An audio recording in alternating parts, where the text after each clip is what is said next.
যারা লেখক এরা সবাই মেলা কেন্দ্রিক।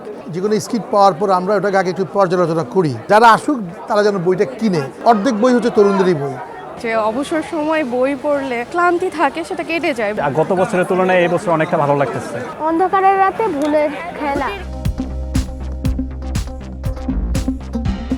সবাইকে অমর 21শে বইমেলার শুভেচ্ছা। আমাদের সময়ের নিয়মিত আয়োজন বইয়ের খোঁজে আপনাদের আমন্ত্রণ জানাচ্ছি আমি হিমাতুল জান্নাত। আজ বইমেলার 12তম দিন। 12তম দিনে নতুন বইয়ের সংখ্যা 89টি। বইমেলা থেকে আমরা প্রতিদিনই কিছু না কিছু শিখছি, নতুন কিছু আবিষ্কার করছি। চলুন তাহলে আপনাদেরকে নিয়ে আজকের যাত্রা শুরু করা যাক।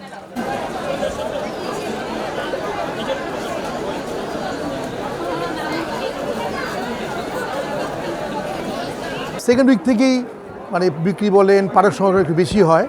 তবে আমরা যেটা খুব আমাদের জন্য আনন্দ সংবাদ, আমরা প্রথম দিন থেকেই অন্য প্রকাশে মানে আমরা ভালোই দর্শক সংখ্যা খেয়াল করছি এটা। তবে আগামী শুক্র শনিতে আমার ধারণা উপচায়ের মানুষজন এখানে আসবে বই কেনার জন্য এবং একটা জমজমাট মেলা হবে। মাঝে মাঝে এটা হয় কি একদম মানে কি জানুয়ারির মধ্যে চলে যায়। আর আমরা যারা লেখক এরা সবাই মেলা কেন্দ্রিক, সারা বছর লিখতে চায় না, যখনই মেলা আসে তখনই চাপটা শুরু হয়। আর তখন আমাদের অনেক সময় অনেক কিছু কন্ট্রোলে থাকে না। আমরা চেষ্টা করি সব সময় একদম শুদ্ধতার সাথে বইগুলো করা, যত তাড়াতাড়ি থাকুক একটা বইকে আমরা অত্যন্ত যত্নের সাথে যতটুকু শুদ্ধভাবে করা সেই জন্য আমাদের প্রেশারটা একটু বেশি পড়ে।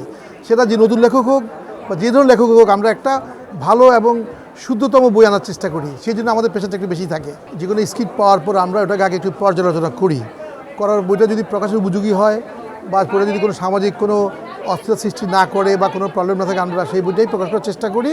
আর অনেক সময় অনেক সিনিয়র লেখকের বই হয়তো সেক্ষেত্রে আমরা অত যাচাই নাও করতে পারি, যারা হয়তো এস্টাবলিশড, যারা হয়তো সমাজে একদম আদৃত, তাদের বইগুলো হয়তো ওইভাবে আমরা অনেক সময় নাও করতে পারি। বাট নতুন লেখকদের বইগুলো আমরা পাঠক বিবেচনা আমরা সম্পাদনার মাধ্যমে করার চেষ্টা করি। কিছু কিছু ভালো বই আমরা বছরের অন্য সময় বের করি।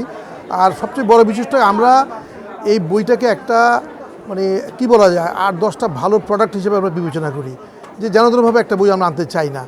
আর এই আগামী বছর আমরা কিছু মানে এই বছরই হুমায়ুন আহমেদের আমাদের রচনাবলী 12 খণ্ড বের হয়েছে, আরও 4টা খণ্ড এই মেলা বেরোস আমাদের একটা প্রবলিটি আছে। আর আগামী বছর বাকি বইগুলো আমরা আনার চেষ্টা করব। আর কিছু ভালো বই আছে যেগুলো হয়তো আমরা জুন জুলাইতে আমরা হাত দিব। আসলে কি খুব ভিড়টা পজিটিভ কিছু না, আমরা চাই যে যারা আসুক তারা যেন বইটা কিনে। একজন প্রকাশক হিসেবে এটাই আমাদের প্রত্যাশা। অনেক পাঠক আসলো সেটাও ভালো, তো তারা বই না দেখলেও বই তো দেখছে এখানে। তবে ঠিক এবার না, গত কয়েক বছর ধরে আমরা খেয়াল করেছি বইমেলায় তরুণদের আধিক্য, সেটা মহিলা হোক পুরুষ হোক, এরা নিজস্ব একটা পাঠক শ্রোতার সৃষ্টি করেছে। এটা খুবই একটা আশাব্যঞ্জক এবং তাদের বইগুলো কাটতেও ভালো এবং লেখার মানও ভালো। আমি মনে করি যে আমরা যে বলি যে বই পড়বে না, মানুষ বই বিমুখ, কথাটা ঠিক না।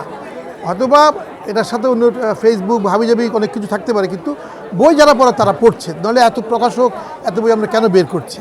আর তরুণদের আগ্রহটা গত কয়েক বছর ধরে খুব বেশি পরিলক্ষিত হচ্ছে। এবার আমার ধারণা আমাদের অর্ধেক বই হচ্ছে তরুণদেরই বই।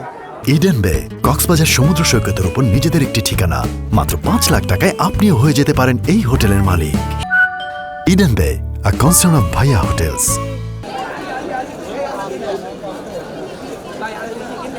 যে অবসর সময় বই পড়লে মানে একটা যে ক্লান্তি থাকে সেটা কেটে যায়। বইয়ের মধ্যে যখন মানে পড়তে পড়তে বইয়ের মধ্যে চলে যায় তখন আর ওই ক্লান্তিটা থাকে না। অন্ধকারের রাতে ভুলের খেলা।